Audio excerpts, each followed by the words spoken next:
بسم الله الرحمن الرحيم.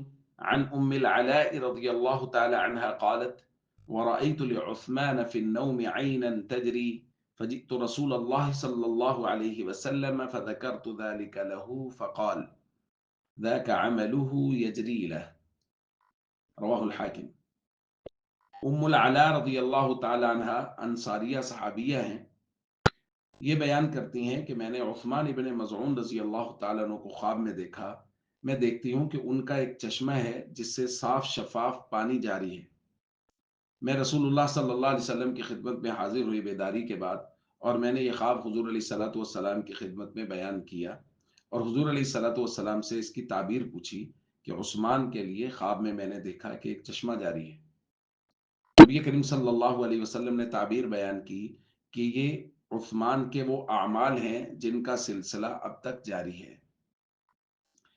دوستو، خوابوں کی تعبیر کے متعلق بات کی جا رہی ہے. خواب میں میت کو اچھی حالت میں دیکھنا یا میت کے لیے کوئی خیر کا کام دیکھنا، ان کے لیے پانی کا چشمہ جاری ہے، ان کے لیے دودھ ہے، ان کے لیے پھل ہیں، یا ان کو صاف ستھرے لباس میں دیکھنا، یہ ان کی بخشش کی علامت ہے.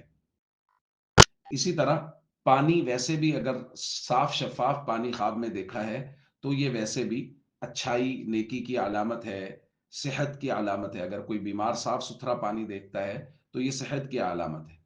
اور اس کے الٹ اگر کوئی صحت مند آدمی وہ خراب پانی دیکھتا ہے، بدبودار پانی دیکھتا ہے، تو اس کو فوراً صدقہ کرنا چاہیے کہ یہ بیماری کی علامت ہے.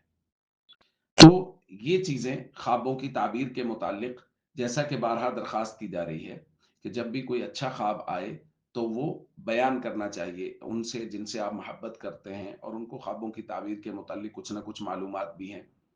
اگر معلومات نہیں بھی ہیں لیکن آپ ان سے محبت کرتے ہیں تو ان کے سامنے خواب، جیسے والدین کے سامنے، بہن بھائیوں، اعزا اقربا کے سامنے بیان کیا جا سکتا ہے. اچھے خواب کے بیان کرنے میں کوئی قباحت نہیں ہے.